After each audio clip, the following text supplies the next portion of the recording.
Are there any questions at this time? David, yes. If you want to try Softree Optimal, we can provide you with a password and an install, and it'll work. You don't have to, you've already got Rodench, that's great. So there are some conditions. We're going to make sure that you're qualified to run the beta, but generally anybody who's using Rodench, you probably will be qualified. Another question. I'm just going to read this out. The optimizer optimizes based on the selection of the user.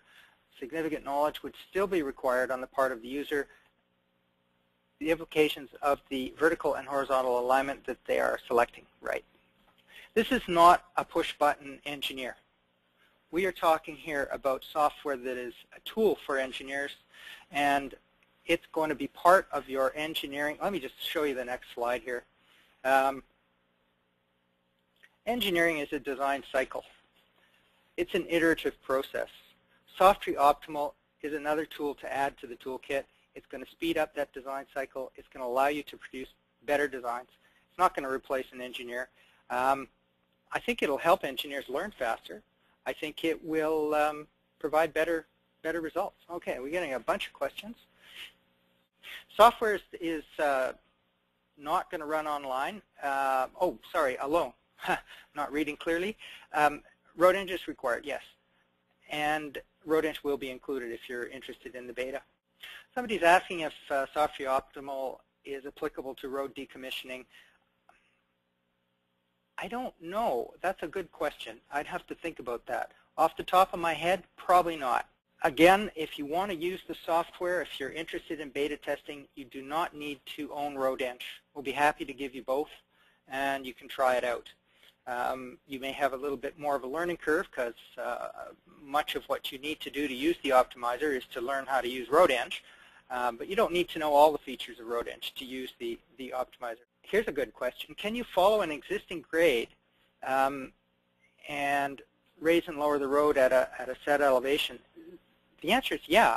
First of all, there's two reasons you might want to follow an existing grade.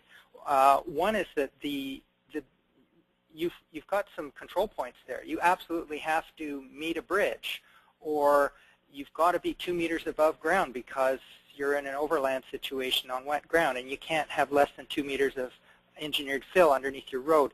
All these things you can manage with control points, and the optimizer will follow your alignment.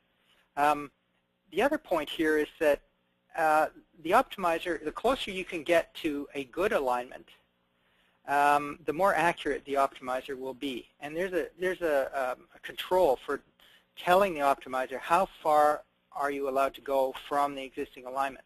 And I didn't show you that. It's pretty easy to use. Okay, we got a question from Brian about sensitivity to cost parameters. The optimizer is sensitive to different parameters, and you can play around with them yourself. Let's just take a look at that alignment that I was playing with before, the Hart Road design. If I go into my tools, okay, have we got a vertical alignment on this one? Yes, we do. So let's go into the optimizer here. If I change, for example, the cost of different materials, you're going to get a different result. And these are the kind of parameters that you would play with during the iterative procedure of finding a truly optimal solution. You could even do something like change the overhaul cost based on changing equipment. What if we brought in a bulldozer instead of using an excavator? What if we got a scraper instead of a bulldozer? These have different haul costs. You can find these out by looking at various papers online or handbooks and so on. The optimizer will then use those new costs, come up with a slightly different alignment. Same with things like constraints. You know, if you change your grade, you're going to get a different alignment. If you change your curvature, you're going to get a different alignment. You can do what-if situations. What if I increase the design speed of this road by 20 kilometers per hour? How much is that going to cost me? Well, it's easily done. You just change your K-factor, run the optimizer, and get a new cost. It's that simple. I have a question here about LiDAR. Yes, this program works great with LiDAR. So we're working here from a terrain that was calculated from total station survey, but it doesn't matter where the terrain came from. The software is calculating cross-sections based on the terrain, based on your engineered template, design cross-section template, and the ground. It's calculating all the cuts and fills necessary. And as I showed you before, in situations where you've got some cut, let's just go in there. This is cutting different materials. Here we are cutting some stuff on the top and some solid rock on the bottom, calculating the cost of that cut differently. And it's also keeping track of which material is allowed to be filled in different station ranges. One of the features in the ground types is the quality factor. So it says here that if I specify gravel, which is quality 3, I can actually use solid rock, which is quality 4. On the other hand, if I specify solid rock, which is really riprap, which is quality 4, I'm not allowed to use gravel because that's a lower quality. Software takes care of that. Okay, let's see if I can catch up with questions. Very good question about constraints. Can you use different station ranges for different design speeds? Absolutely, that's what this is all about. If I wanted to increase or decrease the design speed in a particular station range, I could lower my K factor for that station range. So here's a case where for this 100 meters, I'm going to have a smaller K, and that gives me essentially different design speeds for different sections along the road, and you can do that with the grades as well. And who knows, there may be other constraints that we add to the software that will also be range constraints. Control points or point constraints, and similarly you can put different point constraints in different places along the alignment. We're going to send every one of you who's been watching this webinar an email, and we'll put a link in there to some information about the new Softree Optimal product, and also you can respond to that email and ask about the beta test program. The software, here's a good question, is there a way to automate changing cost parameters and then compare lots of optimized solutions? I've already got 2 optimized solutions here. You can add as many as you want. So for example, I'm looking at the continuous solution here. We've got a, yeah, I'll just add a new one.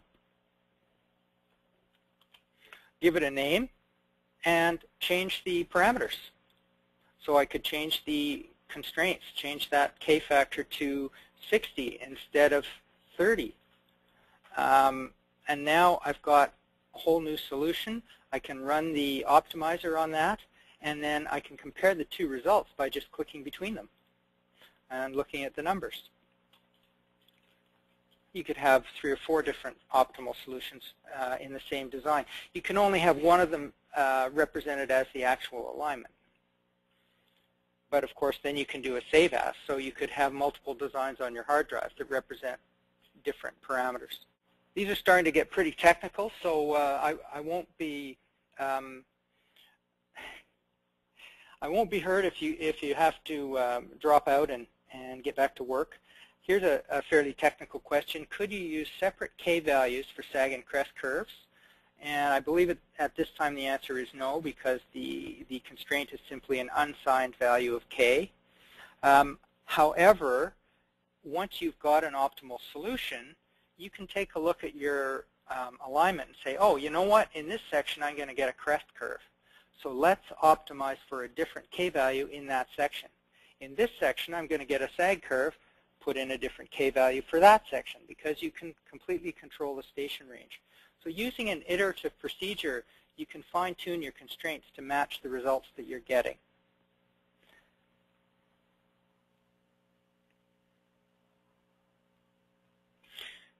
The base and substrate materials in the template are currently not being used. So that's these materials here in gray and white and black. they're not being included in the optimizer.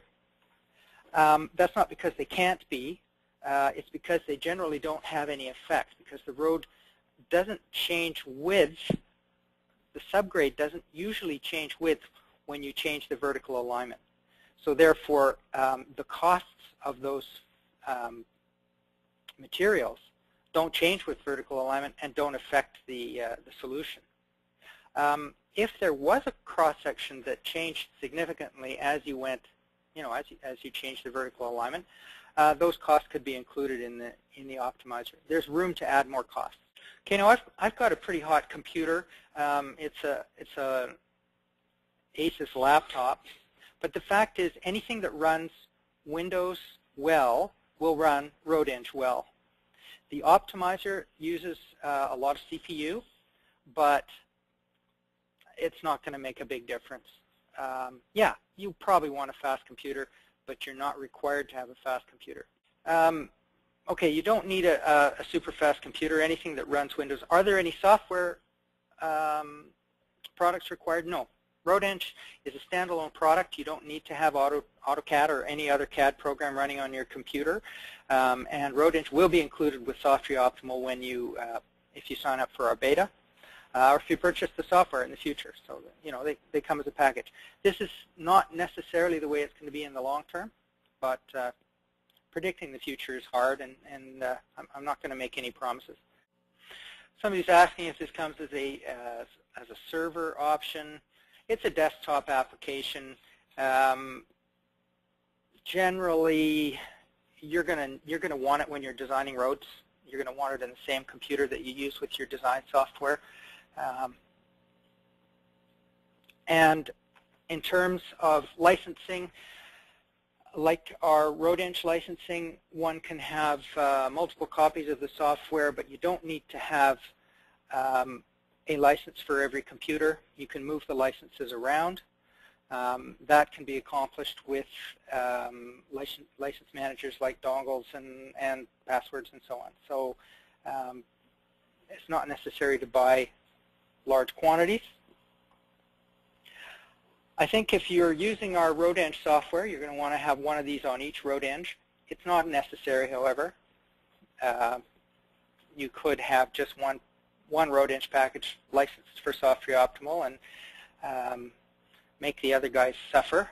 Okay, well, I think I'm going to pack it in now. Thank you very much again for watching, and we will be creating a recording of this web demonstration, and we will be in touch with you by email. Thank you again.